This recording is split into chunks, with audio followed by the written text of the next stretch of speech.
गुस्सा क्यों आया?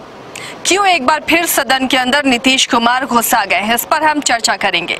नमस्कार, मैं हूं आसिया, आप देख रहे हैं न्यूज बायोस्कोप। आज बिहार विधानसभा के शीतकालीन सत्र में मुख्यमंत्री नीतीश कुमार एक बार फिर से गुस्से से लाल पीले नजर आए और बात तुम तड़ाक तक पहुंच गई। दरअसल जहरीली शराब से मौत का आंकड़ा बिहार में बढ़ता जा रहा है। छपरा के मशरक में फिर से 17 से ज्यादा लोगों की मौत जहरीली शराब से हो गई। इसे लेकर विपक्ष लगातार सत्ता पक्ष पर हमलावर है और ये मुद्दा सदन में भी उठ रहा था, जिस पर मुख्यमंत्री नीतीश कुमार अपना आपा खो बैठे और उन्होंने बीजेपी के सदस्यों से कहा, बीजेपी विधायकों से कहा कि तुम ही लोग शराब बिकवाते हो और उसके बाद इस तरह का हंगामा करते हो। इस पर हम चर्चा करेंगे कि आखिर मुख्यमंत्री को इतना गुस्सा इन दिनों क्यों आ रहा है। हमारे साथ वरिष्ठ सहयोगी राकेश रंजन जुड़े हुए हैं।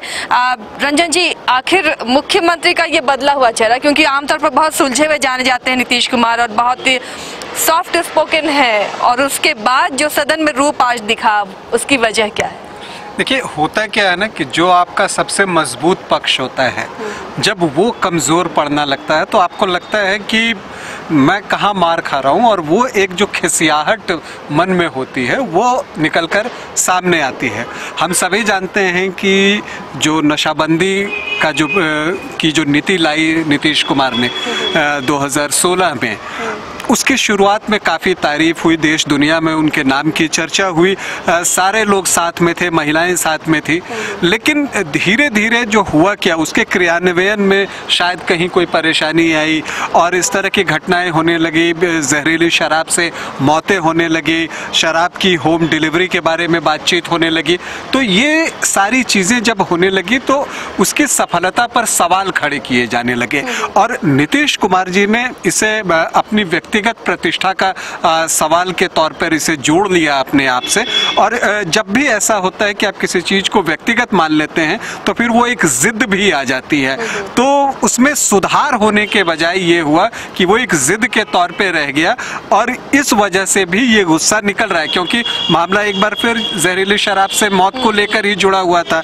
और जब ये बातें निकल कर आई तो जैसे उन्होंने कहा कि तुम लोग उस वक्त हमारे साथ थे, इसके शराबबंदी के समर्थन में थे, तो शराबबंदी के विरोध में तो अभी भी किसी ने कुछ नहीं कहा।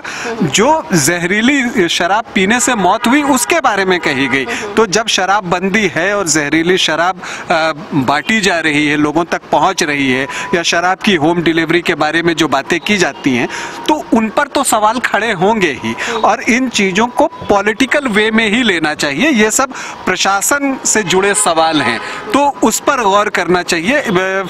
नीतीश जी से इस तरह की उम्मीद कोई नहीं करता, जितने सुलझे हुए राजनीतिज्ञ रहे हैं, कि वो इस तरह की अमर्यादित भाषा का प्रयोग करेंगे, क्योंकि सामने जो है वो विपक्ष का नेता है, वो विधानसभा का अध्यक्ष रह चुका है। तो उसका याद होगा रंजन जी आपको, विधानसभा अध्यक्ष विजय सिन्हा थे, उस वक्त भी कुछ इसी तरह नीतीश कुमार आक्रोशित हुए थे उस वक्त विधानसभा अध्यक्ष पर, और वो समझ में आने लगा था कि दोनों दलों के बीच में अब दूरियां बढ़ रही हैं। हालांकि उस वक्त एनडीए के साथ ही थे नीतीश कुमार, लेकिन उस वक्त भी उनका ये रूप नजर आया था।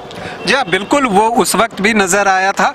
और इधर ये पिछले कुछ समय से आप देखें, जब तेजस्वी यादव विपक्ष में थे तो उन पर भी कई बार उन्होंने गुस्से में जवाब दिया।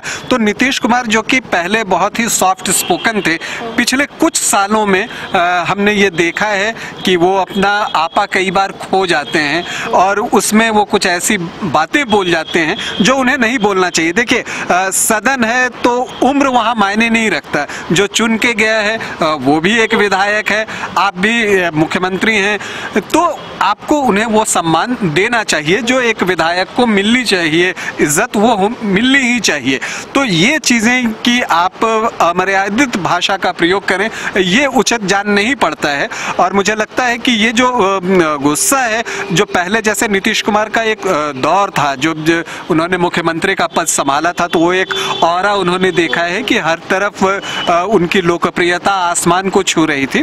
तो होता है समय के साथ आपकी लोकप्रियता कम होती है, दूसरे युवा नेता भी आ रहे हैं, दूसरे लोग भी सामने आ रहे हैं। पहले राजद से तेजस्वी यादव थे, अब बीजेपी से विजय सिन्हा की बात कर लें, सम्राट चौधरी की बात कर लें, इस तरह के नाम निकल कर आ रहे हैं। तो अब आपको एक वो टक्कर देखने को मिल रही है और आपको लग रहा है कि कहीं हमारी लोकप्रियता कम तो नहीं हो गई। ये एक संदेह मुझे लगता है कि नीतीश कुमार के खुद के मन में ही आ गया है और कुढ़नी की हार ने उसे और बढ़ा दिया है, क्योंकि कुढ़नी की जो सीट थी वो राजद की सीट थी, उससे जेडीयू ने वो सीट ली और वो गवा दिया। जो नारे लगाए जा रहे थे कि कुढ़नी तो शुरुआत है, आगे अभी और बाकी है, ये भी बौखलाहट की एक वजह हो सकती है। बिल्कुल, और आपको लगेगा, देखिए हो क्या रहा है कि नीतीश कुमार ने बहुत ही राजनीतिक चाल के तहत, या आप कह सकते हैं सूझबूझ की तहत, ज्यादा सही शब्द ये होगा कि उन्होंने अपना गठबंधन पार्टनर बदला और वो मुख्यमंत्री बने हुए हैं। अब एक बात ये थी कि वो शायद केंद्र की ओर जाएंगे, प्रधानमंत्री पद के दावेदार बनेंगे, लेकिन वो भी होता दिख नहीं रहा है। जो सेंटर में जो विपक्षी पार्टियां हैं वो एकजुट होते इनके नाम पर दिख नहीं रही हैं, तो वहां पर भी इन्हें लग रहा है कि अभी वहां से बैकफुट पर आना पड़ेगा। इधर कुढ़नी की हार हुई, गोपालगंज में गठबंधन को हार मिली, तो चूंकि नेतृत्व तो आप कर रहे हैं तो नीतीश कुमार पर सवाल उठ रहे हैं। तो अब इस दबाव में उन्होंने 2025 में तेजस्वी के नेतृत्व की बात कर दी है, लेकिन इसे लेकर पार्टी में भी एक मत है या नहीं है, इस पर भी सवाल हैं। तो इन सारी चीजों को देखते हुए आप कह सकते हैं कि मन में एक खलिश कह सकते हैं, और एक वो बात आ जाती है कि मुझसे कहाँ चूक हो रही है, जो फैसले आ रहे हैं वो उनके मन के मुताबिक नहीं आ रहे हैं। तो कई बार होता है कि वो जो अंदर गुस्सा होता है वो बाहर निकल जाता है। यूँ भी कह सकते हैं कि विपक्ष का जो मकसद था उसमें कामयाब रहा। अब विपक्ष का मकसद तो निश्चित तौर पे ये नहीं रहा है। अब विपक्ष का मकसद तो ये है कि वो नहीं, विपक्ष तो चाहेगा कि गठबंधन की सरकार हटे, उसकी सरकार आए 2025 में, लेकिन उससे पहले 2024 है, जो कि एक बड़ी चुनौती है। वैसे फिर एक बार नीतीश जी ने बहुत ही राजनीतिक सूझबूझ दिखाई है और 2025 में जब वो तेजस्वी को नेता घोषित करते हैं तो उन्होंने 2025 तक कम से कम अपनी सीएम की कुर्सी तो सुरक्षित रख ली है। तो ये दबाव से हटने का तरीका, और इसके सभी कायल हैं उनकी राजनीतिक सूझबूझ के, इसमें कोई दो राय नहीं है। हाँ, लेकिन मुझे लगता है कि भाषा में मर्यादा होनी चाहिए, और कई बार मुझे लगता है कि वो बाद में सोचते होंगे तो उन्हें भी लगता होगा कि ऐसी बातें नहीं की जानी चाहिए। भाषा का संयम होना, संयमित होना, क्योंकि उन्हें देखकर, जो आप इस कद के नेता हैं कि आपको देखकर आने वाली पीढ़ियां सीखती हैं, तो इस लिहाज से भी जो इतने बड़े नेता होते हैं उनकी जिम्मेदारी ज्यादा होती है।